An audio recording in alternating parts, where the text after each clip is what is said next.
Not much has changed in the sleepy little town of Bonifay. Nestled off Interstate 10 in Florida's Panhandle, this rural country is known more for its slow southern style than for murder. They kill people by various means, for unknown or no reason.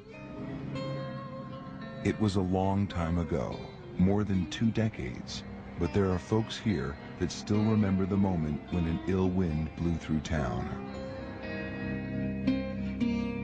I remember that she was killed at home, and later on they said that probably a man got off the train and went out there and done it. Geraldine Peoples, just 18, was coming home from the grocery store. And they heard her drive up. Inside, her killers waited. The girl couldn't defend herself. She was 2 hands full of groceries, walked in, and they were caught in the house. Commenced to shoot her. They didn't want to get caught. A month later, Brenda Burton, a wife and mother, was found stabbed to death in her bathroom. The next month, a few miles away in Chipley, Ruby McCary was shot through her screen door. 3 murders in 3 months. It was as if a wave of evil washed over this town, then, just as quickly, went away. Just down the road on Interstate 10, newly elected Sheriff John McDaniel got a call from his officers to respond to a robbery in progress. We had an armed robbery. We think we've got 1 trapped in the building. We may have 1 down. We're not sure what we've got. The robbery was at a gas station just outside of Marianna. It was early in the morning, December 15th, 1980. I arrive at the scene. I get out, and as I'm starting to approach the little store, one of the officers comes toward me, and the look on his face was just unbelievable. And he said, "We've got 1 down." So I kept moving forward, and as I did, I began to see the opening of the door, and I saw a man's feet, and then I saw some trousers, and then I saw a man with a goatee, and it was my father. He had been beaten with a tire iron and shot. Sheriff McDaniel's father died hours later. 250 miles east on I-10, the Jacksonville Police Department had its hands full. 8 unsolved murders over 3 years, including Deborah O'Quinn. This was a case of an 18-year-old young lady that was sexually battered and stabbed to death in her apartment over in the south side of town. Her body wasn't initially recovered. It was recovered almost a year later at a dump site, and she was actually skeletal at the time, so a lot of your potential physical evidence associated with the body was gone. A trail of crime from one end of Florida to the next, seemingly unrelated, all unsolved, destined for the cold case file. The 8 murders in Jacksonville, the women in Bonifay, the sheriff's father. You want to solve every case, especially one that involved one of your family members. Not once in nearly a decade did police suspect they might have a serial killer in their midst. Not once could they have imagined 2 killers working together, roaming the countryside from coast to coast. The idea was beyond belief. But in my experience dealing with serials, working them, interviewing them, they tend to stay in a certain methodology with slight changes because it's a learning process along the way. They get a little bit better at it. They get a little more comfortable with it. This is different. This is bizarre. Could we have another possibility? They killed at random. No evidence, no motive. In Oklahoma, a woman was stabbed 42 times. A woman strangled, then raped in Louisiana. A little girl abducted at gunpoint in Illinois.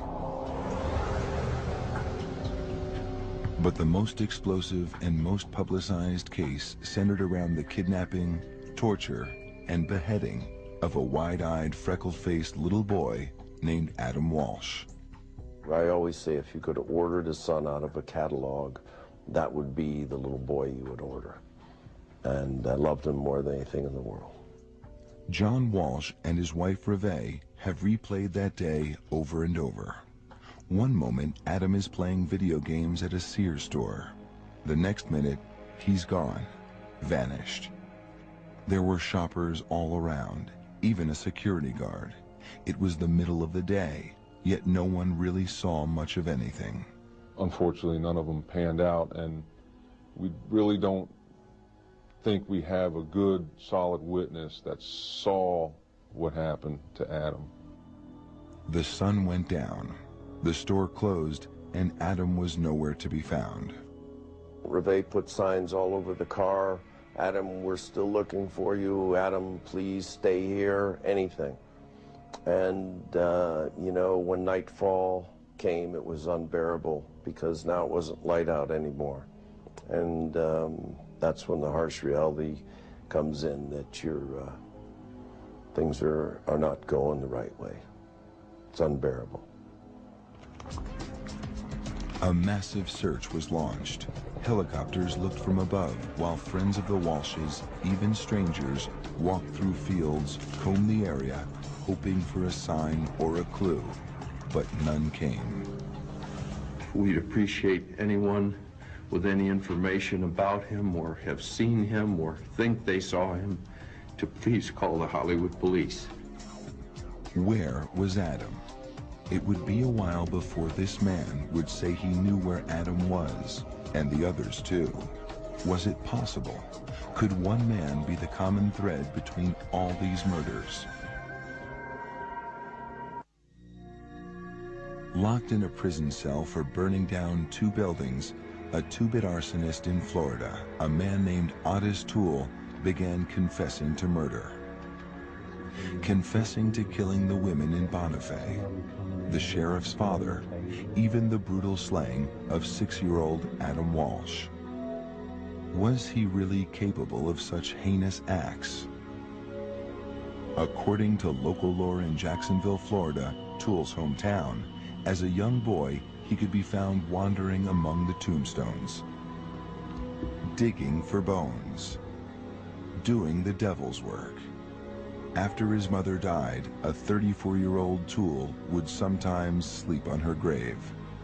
I really got into devil worship all the way. When he's asked about his crimes, he moves as in a trance and then gleefully confesses to murder. Some of them's been cut wide open, and some of them's been with a head, arms, and legs, and all that cut up. Detectives searched his face, looking for a sign of the rottenness inside, looked into his eyes, and swore they saw Satan himself. I mean, his background is such that if you saw this man walking down the street, you're probably going to pick up the phone and dial 911. Ottis Toole was born March 5, 1947 in Jacksonville, Florida. He was raised in a neighborhood of boarded-up houses and little opportunity. Ottis was the youngest of 5 kids. According to prison records, his alcoholic father deserted them, and his mother admitted she couldn't handle him. He had no education. He couldn't hardly read. I mean, and he was just kind of limited in what he could do. He had an IQ of 75, barely able to read and write. He ran away from home when he was 9. By 13, Toole was busted for breaking and entering. He was in and out of boys' schools. He survived on the street by selling himself, and he could be found dressed in female attire. Antisocial personality, some sexual deviance, illiterate, transient kind of lifestyle. He was homosexual and would just float around from relationship to relationship. He had no morals. Toole had no morals. It was obvious. Toole was trouble with a capital T, and trouble seems to always find trouble. So it was no real surprise when he hooked up with a convicted murderer, Henry Lee Lucas. They met at a soup kitchen in Jacksonville. soon became lovers and moved in together at Toole's mother's house. Lucas had killed his own mother when he was 23. They had nothing to do but travel around and roam around. Apparently they had no gainfully employed, and they just went around stealing and moving on, trying to stay ahead of the game. And what a deadly game they played until their capture in 1983. Lucas was arrested, convicted, and sentenced to life in prison in Texas for the murder of 9 people. Toole was picked up for arson in Florida. Now they played with police, sending them down a dozen different pathways, drawing pictures of their victims, and boasting about their murders. Well, I've killed by strangulation, I've killed by knifings, I've killed by hit and runs, shootings, robberies, hangings, every type of crime, I've done it. It became a gruesome game of one-upmanship. Some of them would be shot in the head, and back of the head, and behind the ear, and in the chest. It's just like going out and butchering a hog, really. There's no difference. Lucas bragged to police that he killed more than 600 men, women, and children. Toole claimed 125 victims. Some of them would be choked to death, and some of them would be beat it in the head with a tire tool. It was all horror beyond belief. The tale they spun was incredible, but their confessions raised more questions than answers. My father was laying in the floor right inside this door. 8 years after his father was shot and beaten to death at this Florida gas station, Sheriff John McDaniel was no closer to solving the mystery. Yeah, it brings back memories. Then, a break. A call came in from a Florida law enforcement officer. He said, Johnny man, was your father killed in a service station, like a convenience store? Yes. In a displaced area, a 4-lane highway, the different things he was asking. I don't remember what all the questions were. And I said, yes. He said, I may have something. I'll get back with you. Sitting in separate prison cells, first Lucas, then Toole confessed to police that they murdered Sheriff McDaniel's father. I started hitting with a tire tool all in the head. Henry had a 25 automatic. He pulled that gun out and shot him in the head.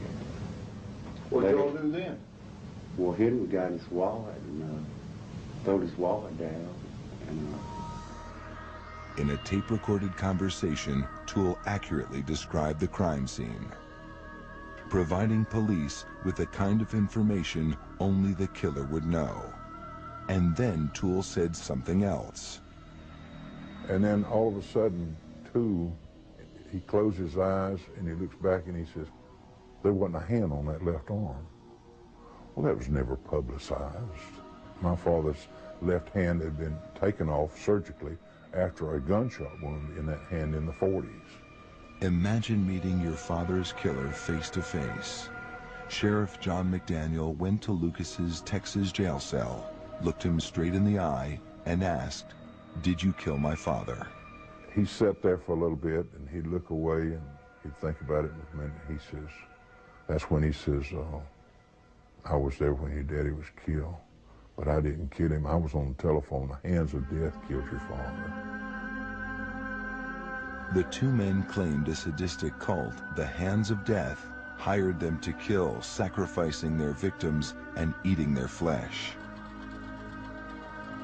The stories were outrageous, yet they knew so much, had so many details. The father's missing hand, the murder weapon. He was for real. It was for real. It was not, he couldn't have been making this up. Toole and Lucas were indicted and charged with the murder of Sheriff McDaniel's father. But not all of their confessions would be so convincing to police.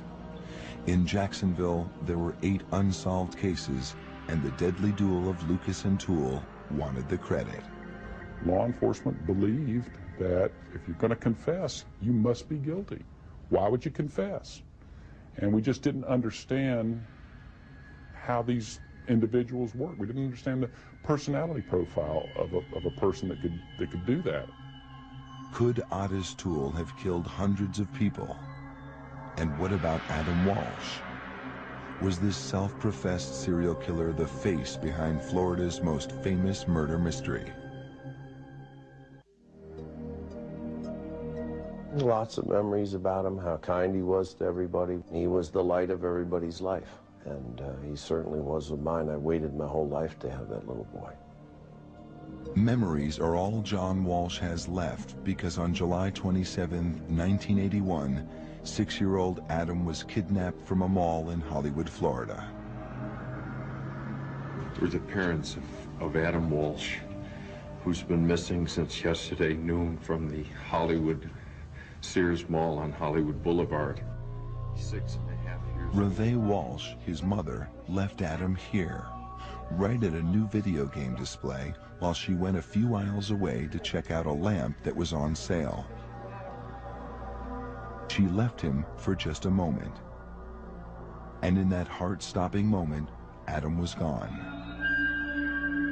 John Walsh could never forget that panicked call from his wife. I went back, he wasn't there, John.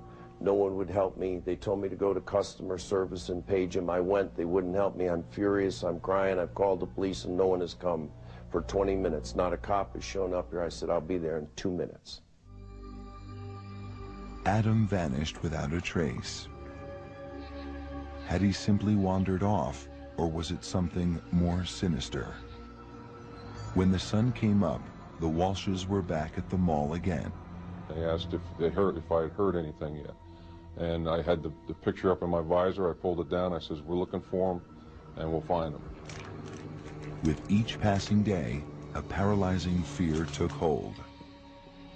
I am prepared to offer a substantial reward for any information leading to the safe giving up of Adam. And to any of the people out there that might be holding Adam, we are prepared to negotiate ourselves with them for a safe release of Adam. Police were baffled. How could a little boy disappear from a crowded store in the middle of the day? The parking lot full of shoppers, the police station just across the street. Who could pull off such a crime and not leave a single clue behind? Then, 2 weeks later, a grisly discovery. The worst that we could have imagined happened. Adam's head was found in a canal about 125 miles north of the mall. We think we gave it our best effort to bring him back. I just wish it had a happier ending. Adam evidently was too good for this world. He was much greater than this world. What kind of a monster could commit such a wicked act? The Hollywood Police Department began to search for suspects, beginning with the list of known sexual predators, and then moved closer to people who might have known Adam. A lot of murders are perpetrated by people that have association with the victim of some sort, whether it be family or close friend. So it's obvious that anyone close to Adam was a person of interest, so to speak, and that included the parents, John and Reve. Rumors ran rampant. The Walshes were brought in for questioning, given a lie detector test, and then cleared. Adam Walsh's killer was still free, roaming the streets. This person is fully capable of doing it again. John Walsh had no idea how prophetic those words would be. 2 years later, a two-bit arsonist behind bars for burning down a couple of buildings in Jacksonville, Florida, would drop a bombshell. He claimed he wanted to come clean about the murder of a little boy. He made admissions that he had killed a young boy from the Fort Lauderdale area and killed him and took him and dumped his body. Very similar to what we believed happened with Adam. What he recounted, the things he said he did, were enough to make even the most hardened cop's blood run cold. In his words, Adam just came willingly with him to a certain point, to where he decided that he was safe to grab him without anyone seeing him and threw him in his car. He said that July afternoon, he locked Adam inside his 1971 Cadillac and drove off towards his home in Jacksonville. Along the way, Adam started crying, so he punched him in the face. At some point, he pulled off the road, used a machete, and decapitated Adam. He said he drove around with Adam's head and eventually tossed it into a canal. Adam's head was found at mile marker 130. His body was never recovered. This little boy had no chance when faced with so deranged a killer as Ottis Toole. If he met anybody on the street, they'd be scared of him. He was a weird-looking individual. The way he carried himself, the way he looked, the way he communicated. Toole wrote letters to the media and Disney World, boasting about his evil acts. The words are chilling. I'm the man who kidnapped, raped, murdered, and cut up Adam Walsh. I really love to rape and kill, and I'm awfully good at it. Maybe the best in the business. He even wrote Adam's father. I read the letter and threw up in the bathroom when I was showed that letter. I mean, here's a guy that admitted to me in a letter that he had murdered my son. I have the letter. What he did to him, and he wanted to $5,000. Was it an evil boast? How many had Toole and his partner actually killed? How could the police be sure? I absolutely believe in evil. I've met it firsthand. I've experienced it firsthand. I believe that good and evil walks this planet.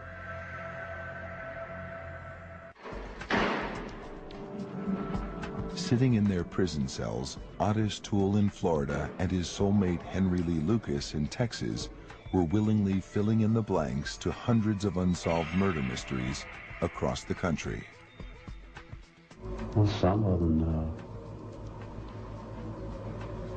Henry would cut his throat, you know, and some of them I done the same way. And a two-man nationwide crime wave that left behind a trail of fear. First thing that's going to happen is you're going to have every law enforcement agency in the region wanting to interview these guys to clear their own cases, which is exactly what happened.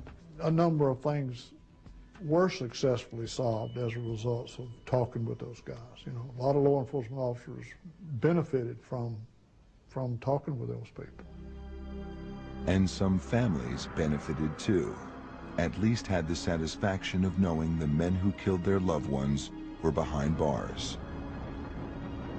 210 victims in 26 states. Case closed, or so they hoped. It was an odd way to solve a case.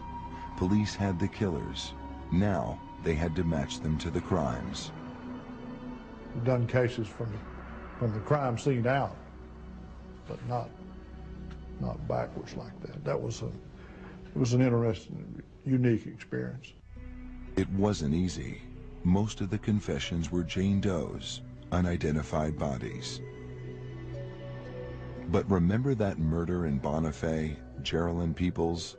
She was carrying groceries into her home. Toole said he and Lucas were waiting inside.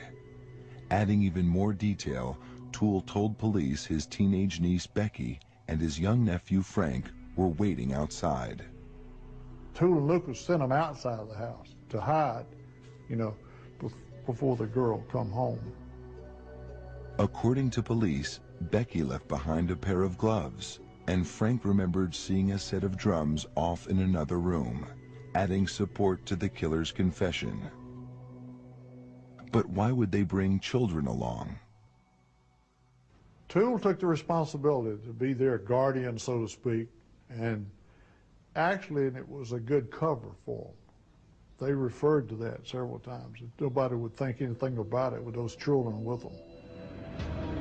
Toole and Lucas reportedly traveled with the kids as far west as California, then north and east to Maryland. They carried a cache of weapons with them: .22s, .38s, knives, a tire iron, and a rope. They camped in the woods and stayed in missions when they could, always looking for handouts. When they needed more, detectives said they would rob and kill, sometimes for food, sometimes just for kicks. They traveled around in junk cars, abandoning them on the side of the road when they broke down. Then they'd ride the rails back to their home in Jacksonville, Florida. From their prison cells, Lucas and Toole took police down their bloody trail. The cops didn't know what they had on their hands. I heard some of the details regarding the homicides. It made Charles Manson sound like Tom Sawyer. Why were they talking? Was it an attack of conscience or something more cynical? Police flew Lucas across the country and took Toole on local field trips to the scenes of their alleged crimes. For men who saw only prison walls, they were living a high life. He liked to feed him good, and he would point out a Kentucky Fried Chicken place. he liked chicken because he never got any in prison. The cops, the killers, and the media got caught up in a feeding frenzy. Everyone wanted more, and Toole was eager to oblige by bumping up his murder count. Well, I done quite a bit by myself. How many did you do by yourself? I'd say about 125. Now what is he? He is now the center of national attention, regional attention, and he feels good about it. I mean, he's now gained something that he's never gained in his entire life, and that's validation and recognition and praise for doing the right thing. The two no-account drifters basked in the glow of celebrity. They wanted to be together. They were lovers.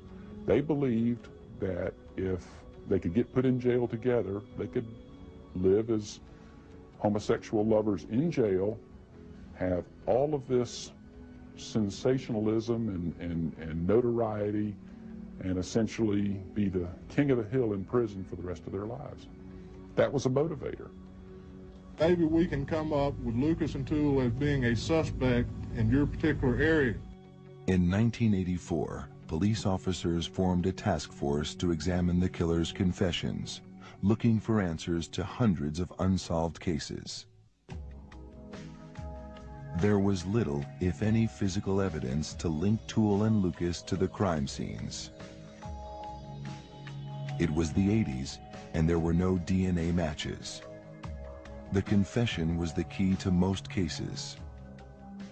A confession was considered to be the best and highest piece of evidence that you could actually have on a person at the time. So, and it was fairly common for law enforcement everywhere in the country. The confession was the bread and butter of the case. Yet some of the stories didn't add up. The killers seemed uncertain about key facts of their crimes. Still, Toole and Lucas kept talking to anyone willing to listen. Each confession was more sensational than the last, more unbelievable. The only way to find out the truth was to uncover physical evidence, something the police had largely neglected to do. Confessions led this case, these particular cases where I think that hurt by not pursuing all of the leads and physical evidence and other evidence at the time. Yet there was some solid evidence left in the very neighborhood where the murderous pair had lived. Not a bloody weapon, but a paper trail. A payroll record, canceled checks that would prove if Toole and Lucas were telling the truth. The answer would come back to haunt investigators in the Adam Walsh case.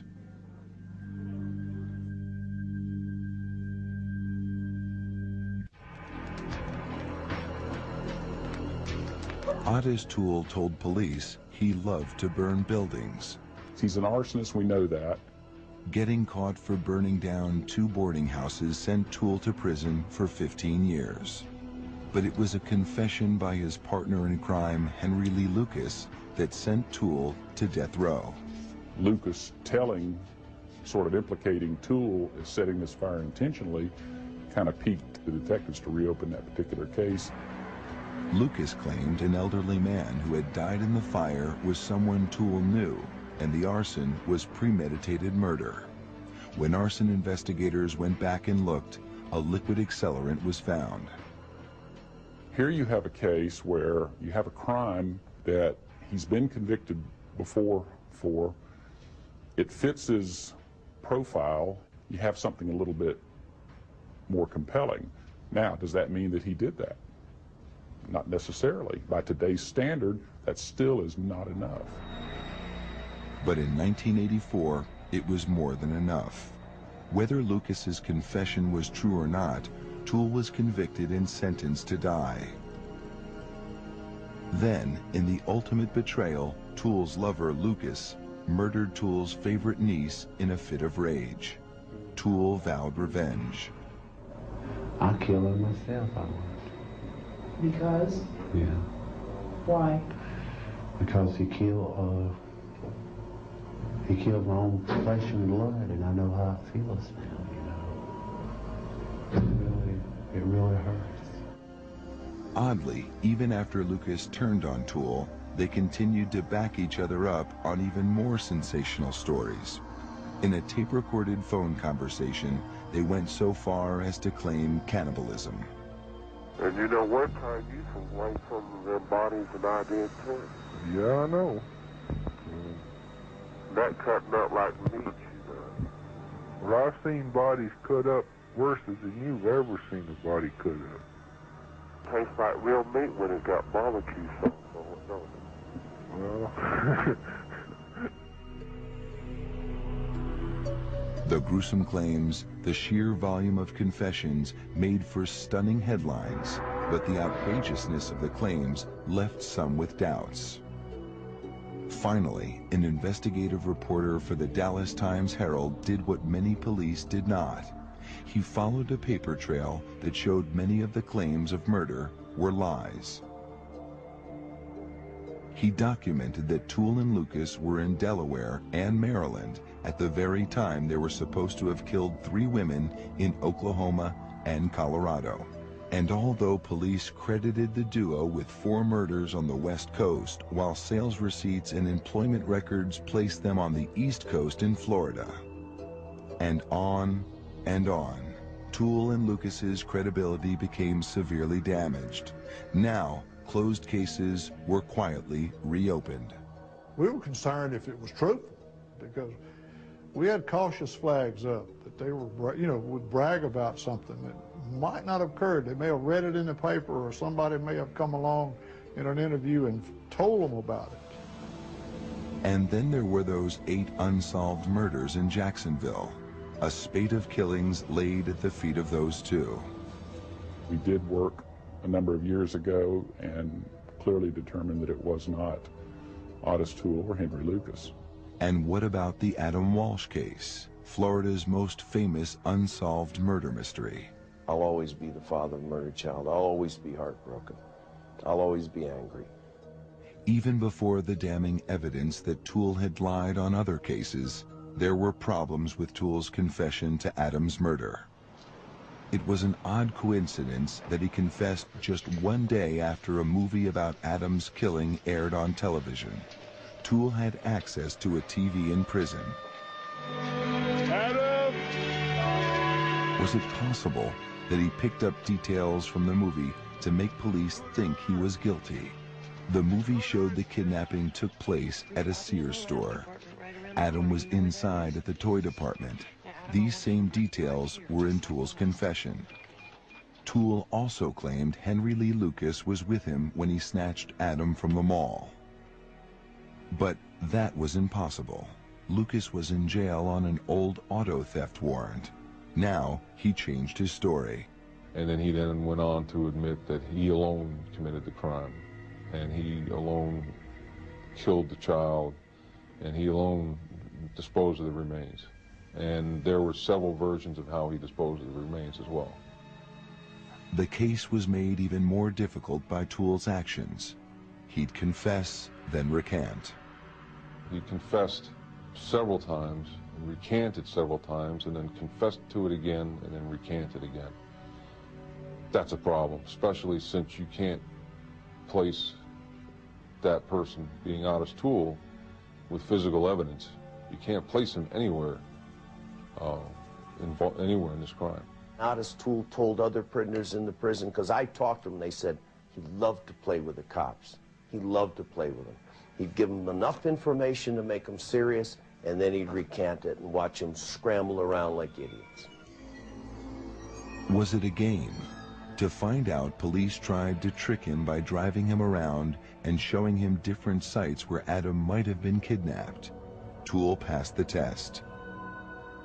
He was taken to other Sears malls, and not just the one here in Hollywood, to see if he would identify the one that he said that he conducted, where he did this crime. And he did, according to what I read, correctly point out the Hollywood Mall, right across the street from the police station. Detectives said he did have access to a weapon, a machete or bayonet, and it was the type of weapon that was used to kill Adam. There were similarities in the instrument that we believe were used, how many times he needed to strike the body to do what eventually happened with the body. And the medical examiner said Adam had been punched in the face. In Toole's confession, he mentioned hitting the little boy. There was similar trauma to the remains where he indicated that he had struck the child.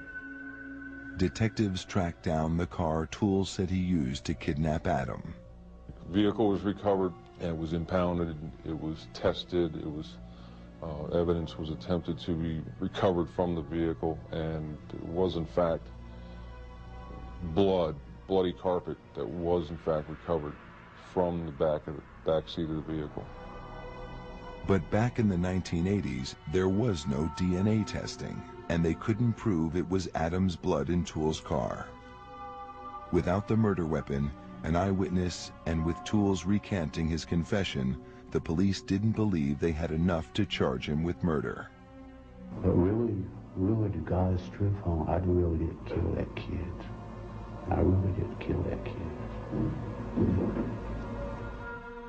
John Walsh doesn't buy it. He doesn't think Toole is a mass murderer, but believes Toole killed his son. He was a penny-ante little chicken. He's only famous for killing Adam. That's all. That's all.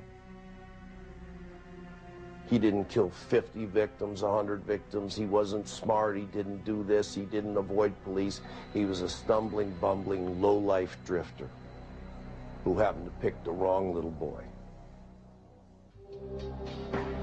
Truth or lies? Ottis Toole admitted he killed 100 people, maybe more, then denied killing one little boy. Really, to God's truth, I really didn't kill that kid.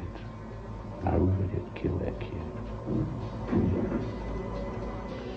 Where did the truth lie? A front-page newspaper story had declared Toole and his partner in crime were frauds. So who did Toole kill? How many victims? Even the police couldn't say for sure. Is he the notorious, evil, predatory, cannibalistic, decapitating monster that he's trying to portray himself? I don't believe that. Is he capable of doing some things? Sure. So he may not have been one of history's worst serial killers, but he was certainly capable of murder. Toole was sentenced to die for the arson fire that killed an elderly man, but the Florida Supreme Court reversed the decision, citing Toole's questionable mental stability. Toole pled guilty to 5 murders, guilty to the murder of Geraldine Peoples and 2 other women in the Bonifay area, guilty in the shooting death of a young woman in Tallahassee, and guilty to killing the sheriff's father. 5 lives taken, 5 consecutive life sentences. I was satisfied that we had the right people with the evidence that we had, the statements that we had, and I was able to put it to rest at that. Remember Deborah O'Quinn and the unsolved murder cases in Jacksonville? Toole and Lucas's confessions fell apart. The 2 were no longer suspects, and the cases were all sent to the cold case file. Deborah's father died never knowing the truth, that his daughter's killer had not been found. This man died believing that Ottis Toole was the killer, and we know that he wasn't. We know that now. As for the Adam Walsh case, Toole was a suspect until he recanted in 1984. I told him I killed a kid, but I really didn't kill that kid. Toole said the Hollywood detectives led him to the area where Adam's head was found, and he was able to identify it because police had earlier shown him crime scene photos with a bridge clearly visible. I didn't show him where it was at or anything, you know. See, I went and found out about the bridge, you know, in the picture and all. Without a confession and physical evidence linking him to the crime, Toole was never charged with Adam's murder, and the case disappeared from the headlines. Then, 15 years later, a lawsuit by local newspapers forced the authorities to unseal the police files.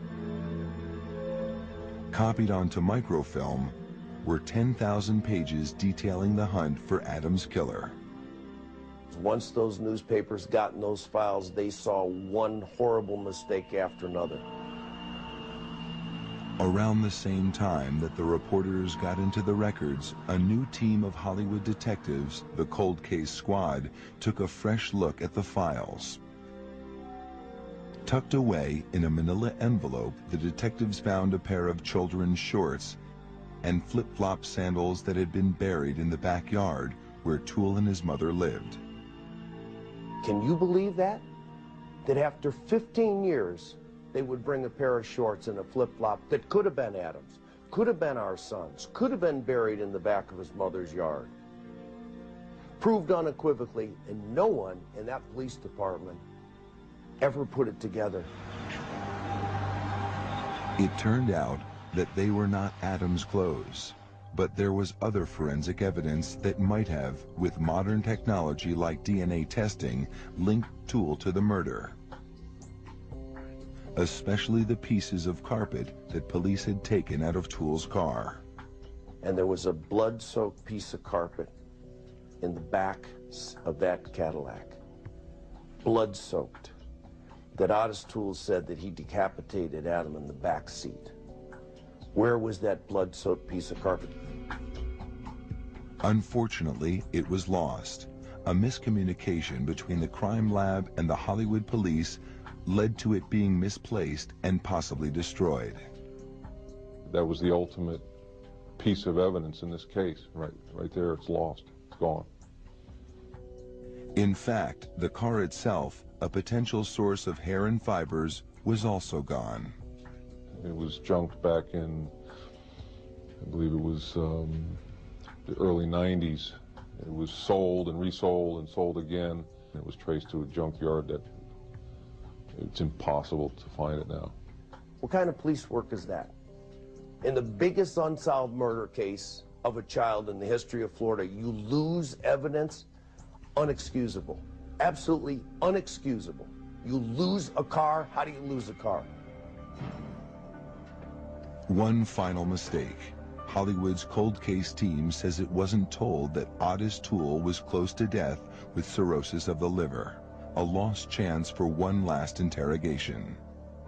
You would like to think, as an investigator, standing next to his deathbed, that you would be able to convince him, knowing he's going to die, to cleanse his soul, that you as an investigator could convince him to come clean, so to speak. Ottis Toole, a man who once confessed to killing hundreds, chose to remain silent. He had pled guilty to killing 5 innocent souls, but had left the families of other victims in anguish, left to wonder, always questioning. Had Toole killed their loved ones? Whatever the answer, Toole's secrets were buried with him. He died in prison on September 15th, 1996. Ottis Toole deserved the horrible death that he got. He should have had a worse death, and I hope he burns in hell for the rest of his life. On a summer day, Adam Walsh was taken and brutally murdered.